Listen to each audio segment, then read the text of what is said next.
Hey everybody, welcome back to the wood shop for part 2 of our antique table restoration series. Yep, today we are going to be moving on with this project. In the last video, you saw us deconstruct this antique table. And we know for sure this is an antique table because as we were taking it apart, we found some branding on it that says Choate-Hollister Furniture Company from Oshkosh, Wisconsin. And that particular furniture company we discovered actually burned down in 1899. So this is a very, very old table, and we're excited to get the chance to work on it and bring it back to its former glory. The next step in our project is to strip this down to bare wood. Now to do that, we're not going to be using chemicals or anything like that. We went to our favorite tool store and we got this little portable blaster kit, and we have some media to blast with. That's right, we got some extra fine walnut shell. We're going to give that a go. So let's go ahead. We've got an area in our shop all covered up, ready for some blasting. So we're going to put on our safety gear and get started. Alright, we've got some extra fine walnut shell in our hopper here, and this is the first time we've ever used this, so this will be a test. We have the compressor set on 60 psi, which is the minimum recommended pressure for walnut shell. And we're going to test it out on this piece of wood from the underside of the table.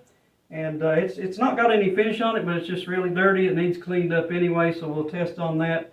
Also, I will be wearing safety goggles, a mask, and gloves to do this. So you can see I put a long sleeve on too, because you don't want to mess up your arms while you're doing this. But just remember safety anytime you're sandblasting anything.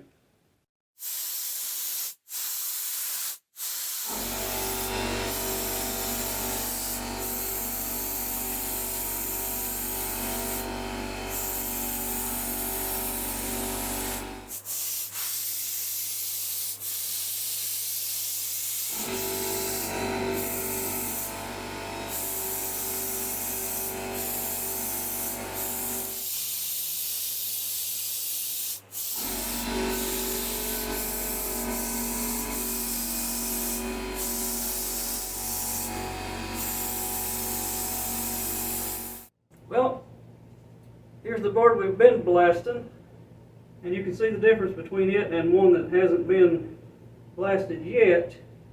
And my first impression of this is bigger compressor is really recommended. Our compressor is only a 6-gallon pancake style, and it's really having to run a whole lot.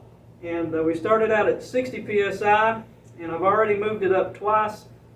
This next time we're going to give it a shot at 75 psi. It recommends all the way up to 90 for this walnut shell, so we may wind up having to go all the way with it. But as of right now, this is a little bit harder than I thought. I thought it would, blast this off a little bit easier than this, but maybe we'll get there. We'll just have to wait and see. Now it's my turn to give it a try. I'm all suited up. Let's see what I can do.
We've been blasting at this stuff here for quite a while now, and our patience are getting a little bit thin. So we decided to do a little bit of a test. We went out and got us some supplies here. We got some Citristrip. If you do any kind of furniture restoration of any kind, you'll probably know what this is.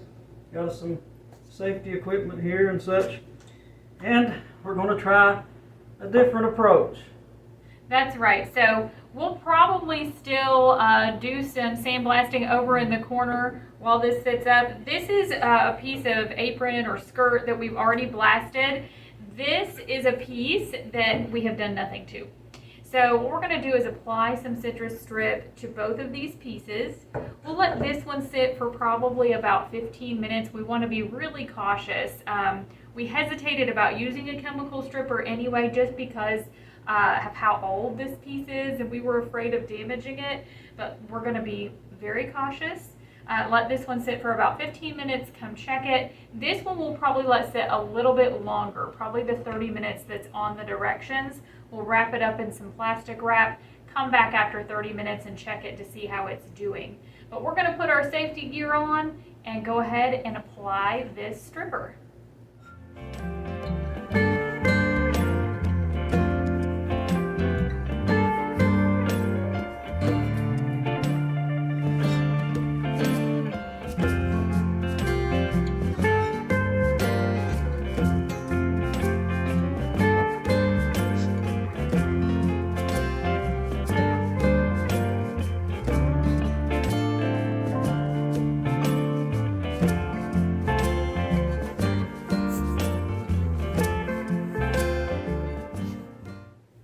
Anybody remember Ghostbusters 2 with the slime?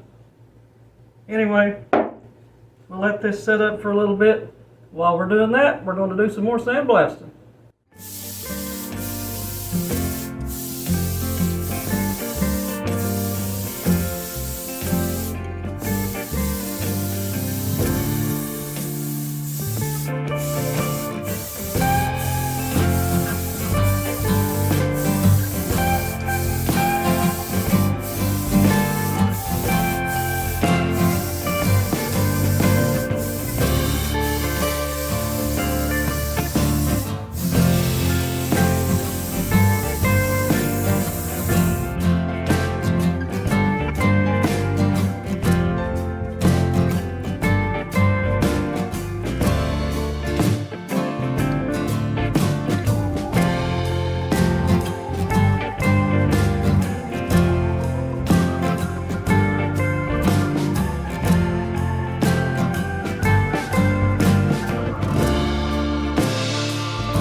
So keep in mind, this is the piece that we had already blasted down some, and we let it sit, we let our Citristrip sit for about 30 minutes and started cleaning this off with some mineral spirits. Now, the color we want to get down to, you see that kind of this light stripe along this edge here? That's bare wood, and this is really surprising to us because even though this is wet, we can tell that there's a lot of stain lifted out of this piece of wood. So we're probably going to have to treat it again and let it sit probably in some plastic, I don't know, maybe for another hour, maybe. Might check it at 30 minutes, but we're definitely going to have to treat this again, and then we'll scrub it down again. So we'll go ahead and do that.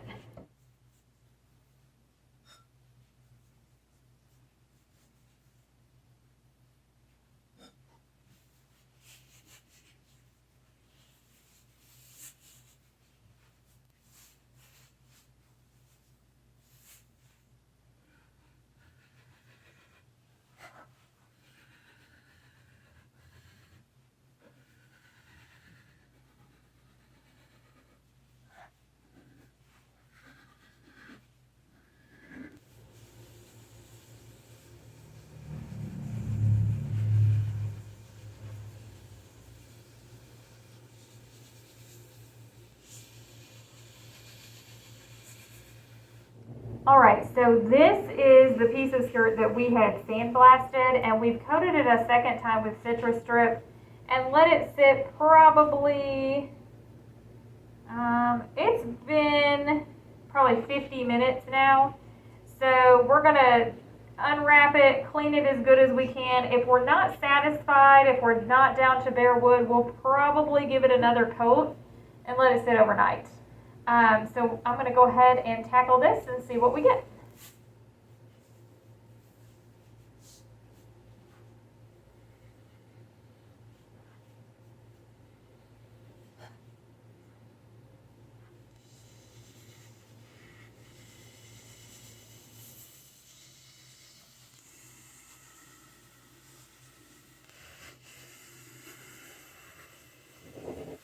All right, so I tackled that piece of skirt, and it's still just not where we want it to be.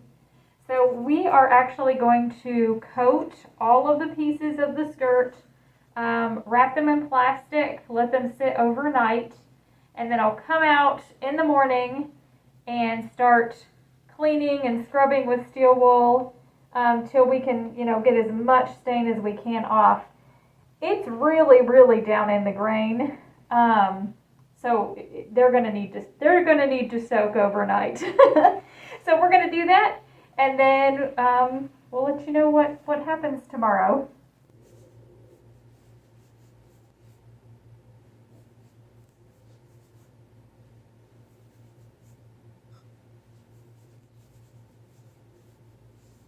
All right, we're back for another day of this. And before we check to see how that finish is coming off, I thought I would let you know, you don't have to waste your walnut shell with one spray. You can sweep it all up, run it through a sifter, put it right back in your blaster and use it again. All right, so we left our pieces of skirt, apron, whatever you want to call it, to sit overnight with our Citristrip. It has been, let's see, it's definitely been like 16 hours. We've got 2 pieces that we've already been working on. So those are the pieces that I'm going to tackle first. Take the plastic off, use the steel wool, some mineral spirits, scrub this down, see what we got. After that, we will move on to the other pieces that hadn't been treated before. Hopefully we get a good result. We're going to find out.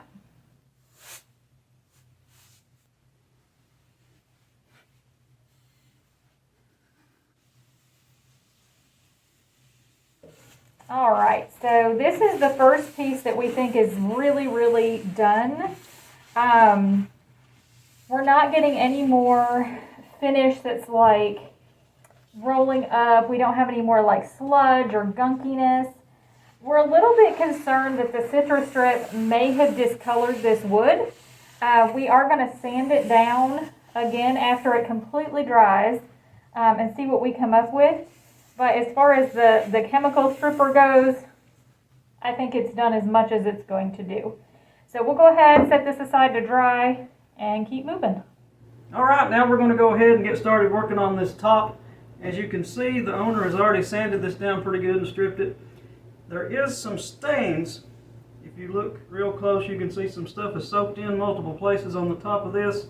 We are going to try to remove that right quick before we sand it down better. That's right. Now we're not sure if these are oil stains or if they're water stains.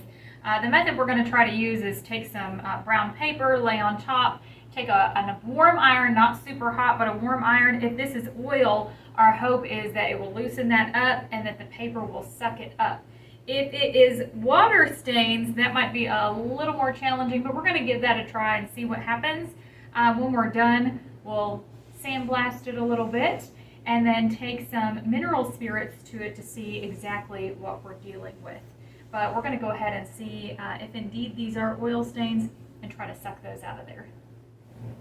All right, we're going to tackle this spot right here first. I'm going to roll the paper over. Like I said, if that's a water spot, I don't think it's going to come up in this fashion, but our iron's set pretty low.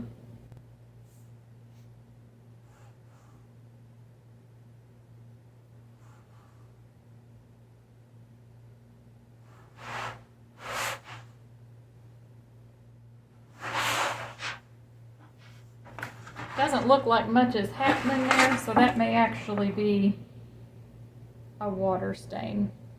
We'll check a few of these others out, and then we'll take it over and give it a nice blasting.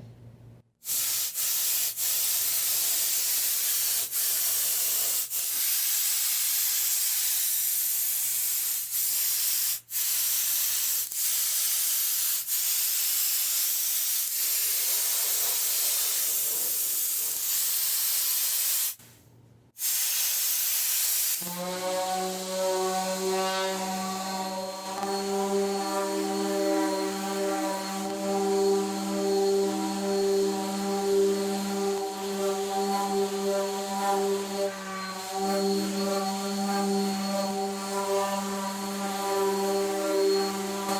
we have the top and the apron stripped down as good as we can get it. We're satisfied with it, but we got to deal with these legs. Now we've already sandblasted these and did some other things to them, but they're still not quite there yet. So here comes the slimy, gooey part. That's right. Like you said, we have sandblasted these. We've hand sanded these. Looks like I had a piece of paper towel there. We're going to have to make some repairs on these, but we don't want to start making repairs until we have it down to the barest wood possible. And so we're going to do what we really didn't want to do, what we were trying to avoid, and that is applying stripper to these legs. So we're going to gob these up with some Citristrip, wrap them in plastic wrap, and let them sit overnight. We'll come back tomorrow and be real thorough in getting all that stripper off. And hopefully we will have these down to the original wood.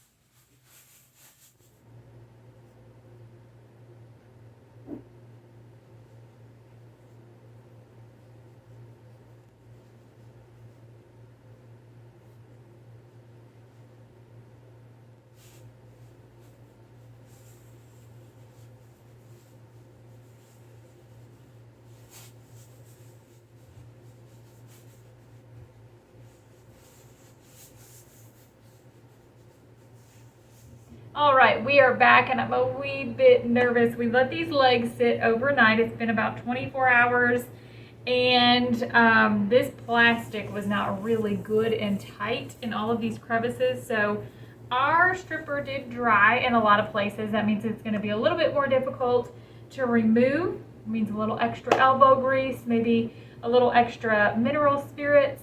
I did stop and pick up some more on the way home today.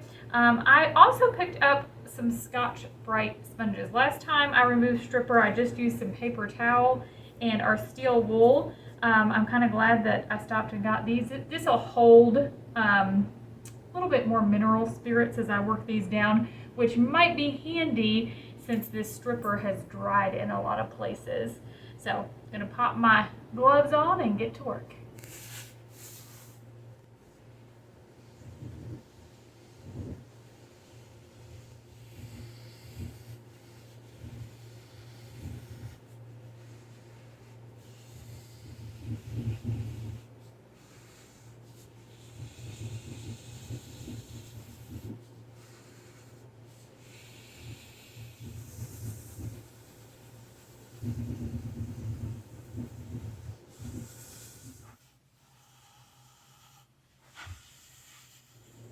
All right, these legs have been sandblasted, they've been Citristripped.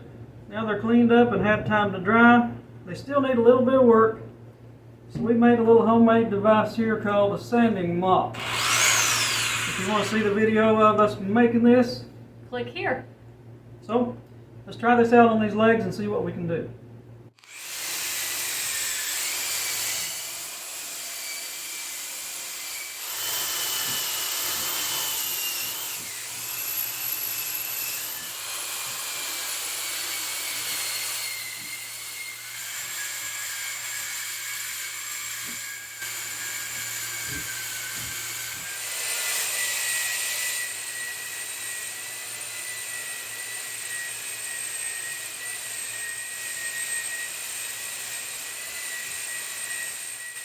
Well, that was a lot more work than we thought it was going to be.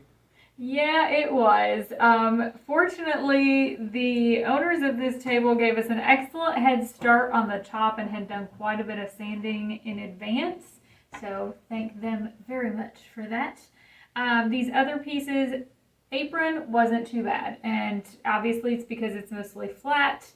The legs, whole different ball game. And we tried several methods, as you've seen. We blasted with walnut shell, we used Citristrip, and we made our own sanding mop. And this is as light as we can get them.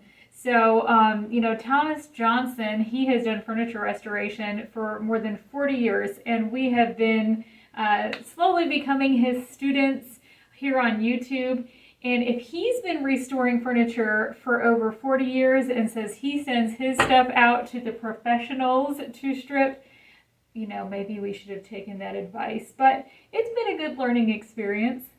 Now in the next video, we're going to start making some repairs, especially to the legs. You can see there are some pieces of wood missing. I think just about all of the legs have some wood missing somewhere on them, but we'll have to repair those. And there's one piece of the apron that is missing completely. They didn't have it, so we're going to have to try and copy one of these small apron pieces. That's going to be fun. But you know what? Every day is a new day, and it's a new day to learn something new. So we hope you'll join us as we carry along on this adventure of restoring this old table. If you like this video, give it a thumbs up and make sure you subscribe to our YouTube channel to stay up to date on all of our content. Thanks so much for joining us today. As always, happy woodworking!